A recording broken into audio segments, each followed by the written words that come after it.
How can we work out the vertical exaggeration of a cross-section? When we draw a cross-section, we have to determine the vertical scale.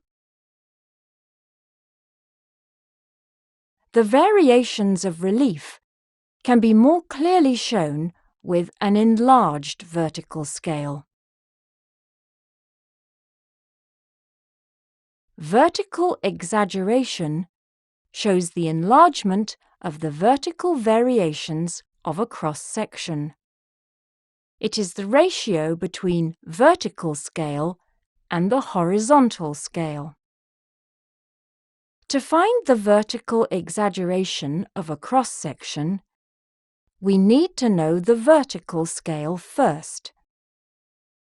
We can use a ruler to measure the scale on the y-axis of the cross-section. It is 1 centimetre to 50 metres. Convert the answer into a representative fraction. The vertical scale is 1 to 5,000. Then read the scale from the map to find the horizontal scale. It is 1 to 20,000. Convert the scale into a representative fraction if it is not. Now, divide the vertical scale by the horizontal scale. The vertical exaggeration of the cross-section is 4 times.